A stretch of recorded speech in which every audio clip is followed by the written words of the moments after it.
peuple est détruit, parce qu'il lui manque la connaissance. Puisque tu as rejeté la connaissance, je te rejetterai et tu seras dépouillé de mon sacerdoce. Puisque tu as oublié la loi de ton Dieu, j'oublierai aussi tes enfants. Assemblée charismatique de Jésus-Christ ACJC na Bokuse batiaki litono na milulu na bango oyo babengi convention du retour à l'essentiel CORES 2021 oyo babandaki yango uto mokolo ya le 8 août pe batiaki litono na yango mokolo ya le 15 août 2021 kobanda ngonga ya 15h kino 20h na bokambami ya mopakolami na nkolo momu na nzambe oyo nkolo apesa ndingisa mpona lotomo ya kokangola milimo moseni na nzambe Jérémie Muyada solo elekanaki malamu mingi mpenza bana na nzambe bakumisaki nkolo basanzolaki ye na maimanso bayokaki pamba te bazwaki ya motuya kouta epai na tata na nzela ya basali na ye etuluku ya basali na nzambe balekanaki na etumbelo mpona kopambola bana na nzambe na maloba kitoko kouta epai na tata ndakisa moseni na nzambe François Mutombo voici l'homme moseni na nzambe Thomas Lokofe pe basusu na moboko na likambo au pied de Boaz to na se na makolo ya Boaz mateya epambolaki bana na nzambe esukaki kaka na mateya te lolenge makomi elobi royaume na nzambe eza consiste kaka na liloba te kasi pe na nguya na nzambe emimonisamaki makasi koleka na milulu eye bakakatani batambolaki babeli babikaki pe bato ya mikumba bazwaki biyano na bango kouta epai na nkolo na nzela ya basali na ye solo kombo ya nkolo Yesu Masiya ezwaki lokumu eye ebongi na yango na komona maimanso nkolo asalilaki bango na milulu yango moseni na nzambe Jérémie Muyada asangaki maloba te na elobeli ya Olivier Mukendi. Tozalaki na une semaine na jour moko, c'est-à-dire tobandi dimanche le 8 to clôturer le dimanche 15. Alors maman na likambo na biso ezalaki au pied de Boaz. Nde likambo na biso ndenge yango wana au pied de Boaz. Tozalaki biso mon côté. Zaki na batei bauti musika États-Unis, Paris, Lubumbashi, Angola, Kinshasa. Nzamba s'est manifesté. Je pense que Yomoko Mondo Lengi Makamboleki Awa, c'est juste une grâce que Dieu nous a fait et que témoigne tout décortiqué. Yamona Lengi Nyon sur Maman ya thème ya que au pied de Boaz. Dans le moment où il y a un message puisque quand vous voyez pour ces moments-ci, beaucoup de gens souffrent. Problème les autres dérangés.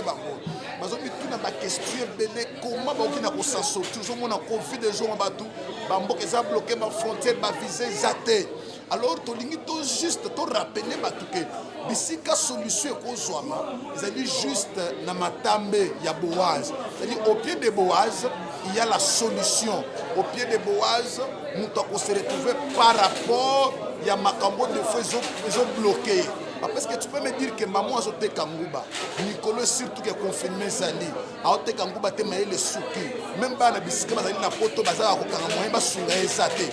Quel est l'espoir, quelle est la parole qui peut quand même confirmer à la dame que Dieu peut faire quelque chose? C'est pourquoi Nzamba révélé qu'il s'appelle ça biso thème oyamunen sur le pied de Boaz. Nasa makolo Boaz, ndebi pa irite akenda ko solution. Nasa makolo Boaz, bi pa lobi ko ezali. Nasa makolo Boaz, bi pa vie ya sikezali, bi pa deuxième gloire ezali. Fait Muyuda azali pe na lolenge Nzamba bengelie, surtout pour na koyamba batu, biso yamba batu na audience te. Mutu nyonso akoya ko luka biso. Je pense bande kwa yebi to so la kana ba très bien. Programme na biso to sambela ka di lundi kino vendredi de 17h à 20h. Kobanda lundi, mardi, mercredi, jeudi, vendredi de 17h à 20h. Et chaque dimanche, tout semble de 8h à 12h. Nous avons un problème. Nous avons une prophétie. Problème de délivrance. Adresse à Semoko. Il n'y a pas d'église Ezali. Nous avons avenue Loa, numéro 12, dans la commune de Barumbu, référence Kasai et Loa. Nous avons un centre-ville. Pour la bande de Changu, Zoazandu, Kasai. Pour la bande de côté à Ipen, partout, Zora Bissi à Zandu. So commune à Zandu, à tout le monde à Mouké. Voilà que ça a avenue Loa, numéro 12, la commune de Barumbu, référence Kasai et Loa. Grâce que Dieu nous a donné, que quand on prie pour les gens, ce sont les démons oyo bazako se manifester dans nzoto mutu nde bazo kweya wana de façon basanini bayeba na kolongwa eza magie te mafuta te mungwa te kaka ngolu na nzambe. Ndeko molinga mikati na nkolo milulu miye misili kasi mabondeli na Ecclesia Assemblée charismatique de Jésus-Christ ACJC na bokuse esilite ezali kokoba se kokoba mikolo na mikolo yo oyo ozali na mikakatano ozali na mikumba ozali koluka biyano tala esika malamu nkolo aponeli yo yango oyo mosali na nzambe Jérémie Muyada ayambaka na ye ntango iso mpona koyeba likanisi na nzambe likolo ya bomoi na yo mpe po ozwa biyano kouta epai na nkolo yeba ete Ecclesia ECJC ezwami na balabala loa numéro 12 na komini ya Barumbu référence direction Kasai pe loa yaka okozwa biyano mpe nkolo akozanga te kosala yo bolamu esika malamu nkolo aponeli yo oyo ozali na Ecclesia ya kobondela te yango oyo Assemblée charismatique de Jésus-Christ ACJC. Na nzambe ya cité de Dieu terre promise balengeli mikolo sambo tope 7 jours ya matinée de grandeur et de puissance na bokambami ya couple pastoral Fabien Biaya solo milulu miye mizali milulu eye nkolo abongisi pona lipamboli na yo na moboko na likambo que ton reine vienne tango kembo na nzambe ekitaka makambo nyonso ebongwanaka na bomoi na biso pe satana azalaka na kokoso po azalaka ata na esika ya kolekela te na elobeli ya Arnaud Ipeke na journal télévisé chrétien mosali na nzambe Fabien Biaya azangaki maloba te alimboli tozana molulu munene oyo tobongisi na église na biso mobimba lingomba mobimba molulu wana ezobanda dimanche oyo molulu ya 7 jours oyo toza na teme munene tozolobela oyo nzambe apesi biso tolobela teme munene oyo ezali intitulé que ton règne vienne. ezali tozokota na milulu wana tosambela nzambe na bana na nzambe tobenga bokonzi ya lola ekita bokonzi ya lola c'est-à-dire présence ya nzambe etalisama ya vie ya bana na nzambe parce que ezali na bana na nzambe ebele okomona moto azosambela mais azovivre azobika mpenza présence na nzambe na vie na ye te okomona moto babeli bazali makambo ebele c'est-à-dire ozotala vie ya motu moto azolobeka azosambela mais ozomona mpenza présence ya nzambe kati na vie na ye te c'est ozomona kaka présence ya badifficulté bakokoso ebele moto azosambela mais vie na ye ezochange te eloko ata moke ezolakisaka oyo azali chrétien aza mwana na nzambe eza te yango tobanda kosambela tozosambela toyebisa nzambe nzambe elakisa biso totambola ndenge nini na sanza oyo elingi deja esili c'est ainsi que nzambe ayebisi biso bokotisa bana na nzambe na kati ya 7 jours bosa na invité basali na nzambe bazali au nombre ya 4 bazali mine tozali na prophète JC Mulamba oyo ya ACK Ndili quartier 8 nabengisi lisusu prophète Jeff Poko tokosala mpe mosala na ye toza mpe na pasteur Isidore nabengisi akoya toza mpe na pasteur Caleb oyo alokos vraiment akoya oyo akosonga biso na kati ya mosala oyo azopesa nzambe merci mpona oyo papa asali aprogramme 7 jours de prière mpona bato oyo nanu bamona règne ya nzambe te na vie na bango. Dieu existe mais il faut bato basosola baya na kati ya 7 jours wana po bakutana na solution na bango baoyo bazobela baoyo babotaka te baoyo bamona keloko te na vie na bango baoyo baza condamné baoyo baza na kati ya malédiction de la famille baya na kati ya 7 jours bakutana na nzambe ya apôtre Fabien nzambe oyo asalaka makambo elekelaka bato frère en ordre oyebi ke ngana zalaki na poison elingaki ebomanga mais à cause ya nzambe ya papa Fabien nzamba bikisi ngai likambo nini ekoleka nzambe na 7 jours baya règne ya nzambe ekokita na 7 jours. Tozana quartier 3 Massina avenue Table Ronde numéro 31 à partir ya 7h30 prière ezobanda ezosila 11h30 bana na nzambe nyonso ezala osambelaka na église songolo pakala ezala osambelaka te, c'est-à-dire obengi na bengisi yo oya kokutana na Nzambe. Parfois olemba makambo ya Nzambe na makambo okutana nango, okutana na makambo ebele na ba église. Nazobengisa yo ndeko, yaka à partir de dimanche ezali koya à partir de 22, c'est-à-dire tokozala awa à partir à 7h30 jusqu'à 11h30. Tozo sambela, tozo lokelongi na Nzambe, tozo loka règne na Nzambe, na toko yoka mateya bateyi bakote ya yo, ngai moko na kote ya pe yo. En tout cas vie na yo ekotikala ndenge moko te, na lolenge na yebi Nzambo toyebi bisika alokota biso, toyebi bisika totambola na ye, toyebi bisika toza na ye lelo. Mais oyo tokozala lobi ye moko ayebi deja, yango wana nabengisi yo yaka. Thème na biso ya lelo ezalaki à la rencontre de ta destinée. Il y a des gens qui vivent sur cette terre au bazo ba destinée na bango te. Or tout homme sur cette terre a na destinée mo Nzambe a bongisela ye avant que aya la mokili. Mais bato ebele suite à ba aventure, ba erreur, ba bêtise, pa faute ba sala vie na bango, ba bimi libanda ya destinée na bango. Vous allez remarquer même pour nos ancêtres Adam et Ève. Bazali bato ba destiné qui na Nzambe pona ba régner, ba dominer na ba créature nyonso Nzambe asaki na mokili. Mais à cause erreur basalaki ya kolia mbuma, à cause ya lisumu na bango, ba bimeli banda destiné na bango. Et ça na ba Nzambe bele baso église. Première difficulté baza nango, ba bi destiné na bango te. Deuxièmement, basala pe forte ya ko ba destiné na bango zanene. Troisièmement, bazo tambola tende Nzambe lingi pona ba koma na destiné na bango. Quatrièmement, bazo tia Nzambe na place nete yi oza hôtel la destinée. Nde yango to no expliquer l'église. Or que l'homme sur cette terre doit marcher à la rencontre de sa destinée. Yango nde mutu salaka vie ya mutu. C'est la destinée qui fait la force d'un homme. Mais belé ba taper le bande de destinée bango parce que c'est ça qui a emporté la tentation, na ba plaisir du monde, na péché, pe na désobéissance vis-à-vis de Nzambe. Les baratés destinés à Bango, les lots comme ils là, bazo souffrir. Or, le souhait du Seigneur, et ça qui est tout ça dans mon kilo, mutuna mutakutana na destiné naïe. Destiné au Nzambe à Bongisela kaya onda kutana nango. Voilà ce qui a été comme message d'aujourd'hui. C'est vrai, j'invite aussi, bana nyo sonza bakola nanga na JTC, baibake, baza na destiné mo Nzambe à Bongisela bango, avant même baya na mokili. Alors mutuna mutaluka e banano. Destiné na mukilizani. Et qu'est-ce qu'il doit faire pour na akuta na destiné na et lobby azala mutune sempe ya kimia. Voilà ce que je voulais dire aux enfants de Dieu au balaninga na église maison de brebis pe bakola na JTC.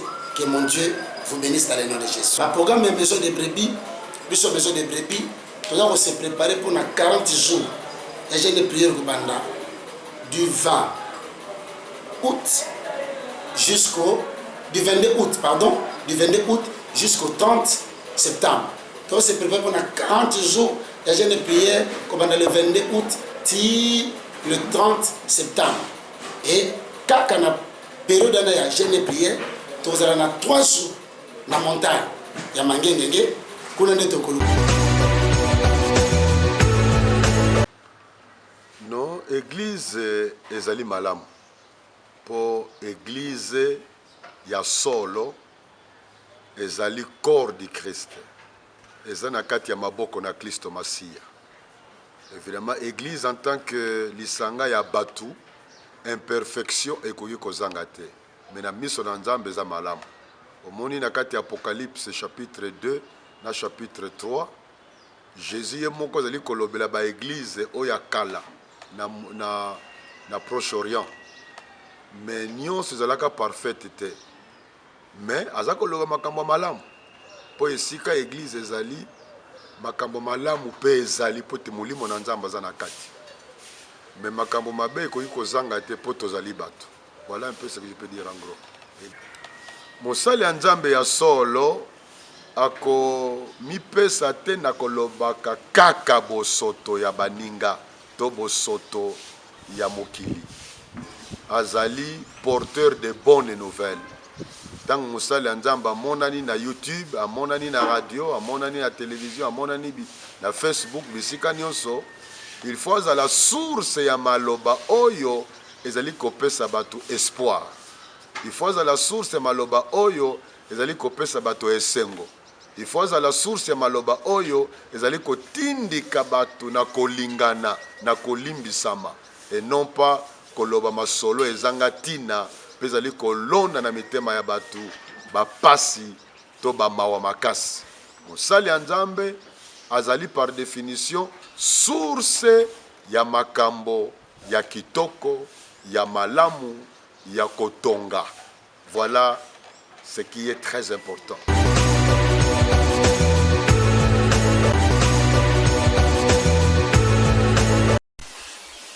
Catholique bana derrière na bango. Mais catholique prône la légalité. Légalité veut dire quoi? Biso mongo to na ba candidat. To poni ba candidat na biso to pandani. Mais la plateforme Église des Réveils, on vous donne des candidats. C'est différent. Donc ya biso ba robimaraté. Pour y a un candidat oyo auta quelque part ba biso be voter. Eza bongo banakala. Oya yo ana bomba na poche. Oya kuya nde oyo bayeli bino awuti wapi to ebite. Kame noir mo ba web so babino to ba musulman to ba kimbangisi bato ya na mutu ana bon. Candidat yo. Opposition to nini mais problème est politique. C'est-à-dire le pouvoir qui gère. C'est le pouvoir qui gère les confesseurs religieux, c'est le pouvoir qui gère tout ce qui se passe au Congo. Or, confesseurs religieux est ingérable. Pour toi, tata na bango. Si vous elonga la zone lelande wana, comment va passer son pouvoir pour ba roboma biso sauter, ba obenga na pe biso sauter. Si vous tangani biso sauter, ba to voter muto a crédible pour ce Félix a cité, a cité. Ce qui Kabila a cité, a cité. Sauter la cité, a cité. Yo mon Église de réveil na période ya malumal. Va présenter candidat Malumal. Malumal a montré la biso.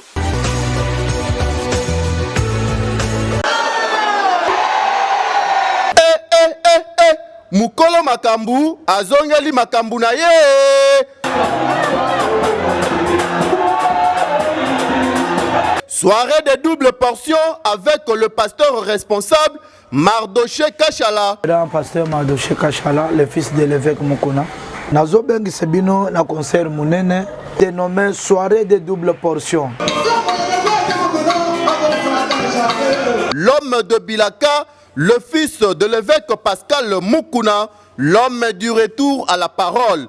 La chorale Puissance de la foi en concert dimanche 22 août 2021. Et dimanche le 22 août na ACK Lemba Terminus Bozangate.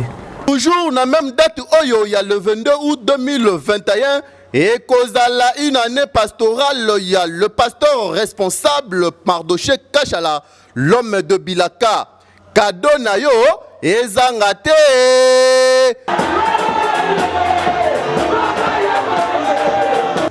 L'homme de Je suis béni, le frère José Nzitape à Kozala. Bien les seigneurs, que Dieu vous bénisse. D'ailleurs, pour nous annoncer bino grand événement et Kozala le 22 août oyo à partir de 15h to Kozala wana ensemble.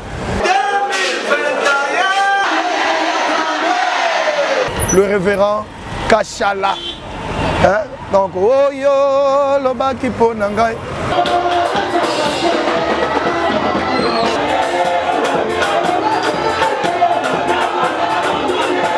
Adresse, avenue Vouzi numéro 9, Lemba Terminus, référence Église catholique Saint-Benoît.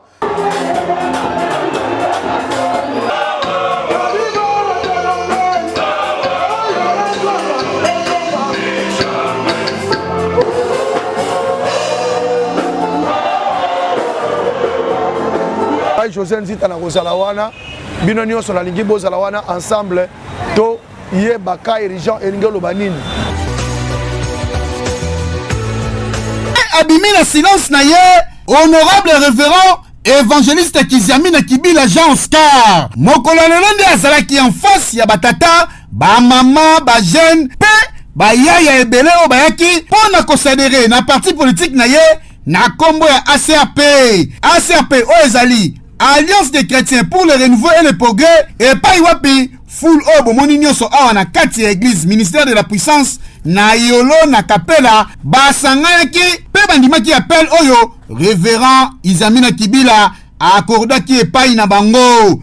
Na sima ya wakadre kopesa objectif ya parti ne honorable évangéliste Kizamina Kibila ayaki kopesa vision ya ACRP ndenge nini bakokumbela yango pe ndenge nini bakongole nyonso bakoki kovivre na espoir na ndenge idéologie ya ACRP zali komemela yango. Na maloba na ye alobelaki makambo ebele asalaki na législature elekaki surtout abetaki seteke kongole nyonso aza mutu fa vivre na ndenge esengeli yoka communication. No ACRP ezali parti ya munene oyo tosali mingi ezali ba jeune oyo tozali kokomisa pour que ba jeune bazala kaka nsima te ya kobetela bato maboko oyo pe ya responsabilité na bango na maboko batata oyo babundaka mpo tozwa indépendance na mboka na biso bazalaka ba jeune lokola biso ba 20 ans ba 30 ans babunda mpo te mboka lelo ezwa bonsomi mais biso ba jeune lelo tozomona ke tozolala totrelika na nsima bavieux bazosala biso bajeune toza na chômage alo bango bakende retraite biso tosala yango tozotemisa bajeune pour que na mbula ezali koya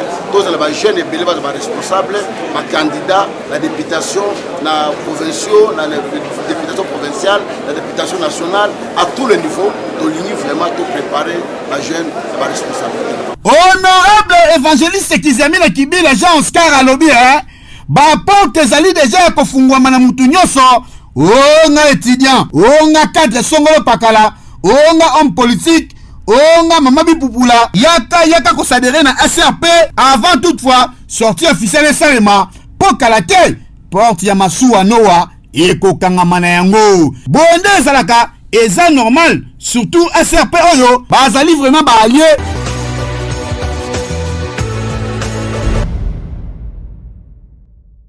Biso tozali société civile tosali mission na biso ya kosunga ba ndeko na biso ba père spirituel ya ba confession religieuse o bazali na pokoso ya kozwa président ya CENI toye kotala président ya Assemblée nationale parce que ye azali Assemblée nationale nde ezali na possibilité wana ya kotia en place bureau ya CENI et puis tomoni ke ba confession religieuse bazoyo kanate mais bazali na posa ya koyokana et sengeli président ya Assemblée nationale ameka kotia maele na ye nyonso pour que président CENI oyo tokozwa aza président moko oyo population mobimba et ko ndima ye poto kende na ba processus électoral ya kitoko toye koyoka président ya Assemblée nationale parce que toyebi que président ya Assemblée nationale azali mutu moko ya bwanya et que ayambi pe ba confession religieuse ayebi nde nini azosala musala na biso en tant que société civile musala na biso ezali ya kosunga ye tolingi kimia na kati ya mboka tolingi ba confession religieuse bayokana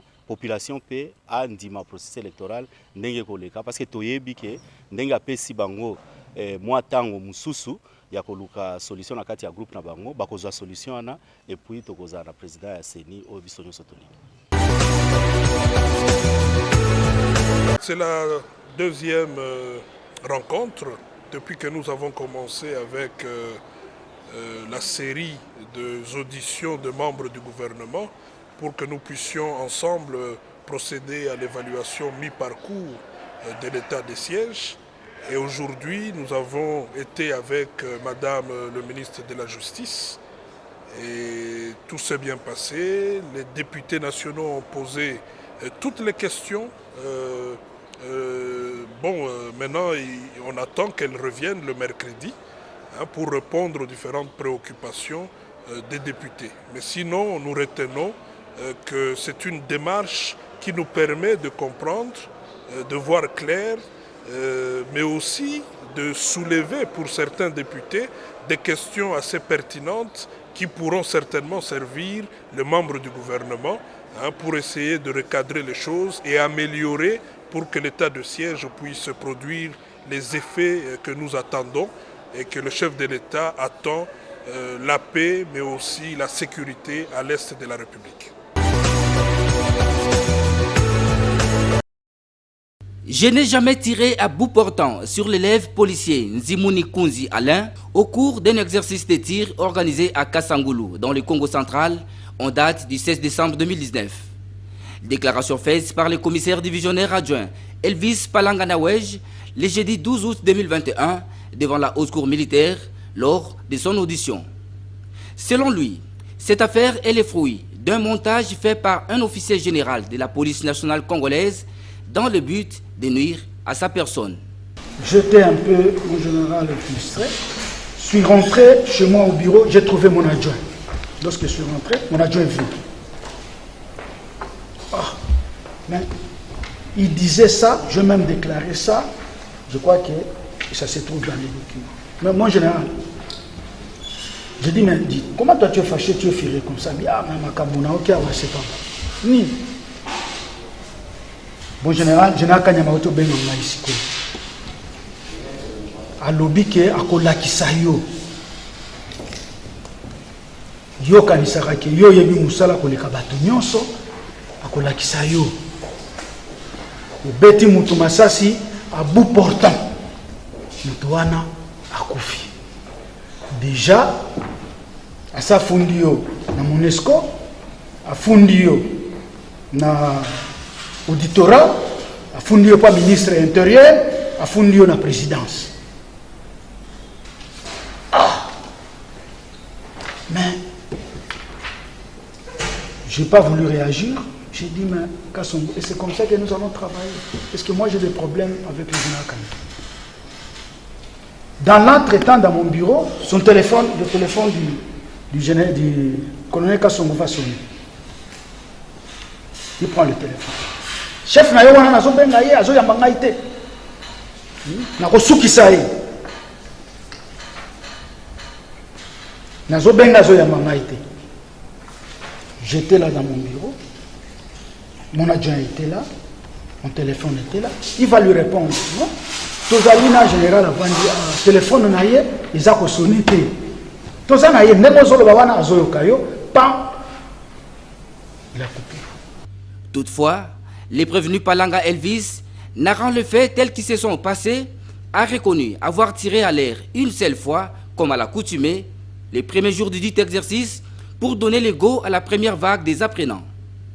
L'élève policier décédé et faisait partie plutôt d'un autre groupe, a soutenu les prévenus.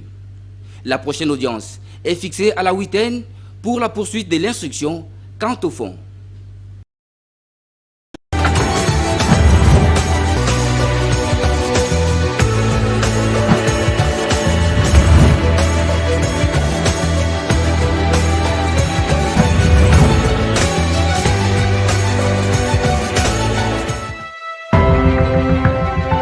Mon peuple est détruit, parce qu'il lui manque la connaissance.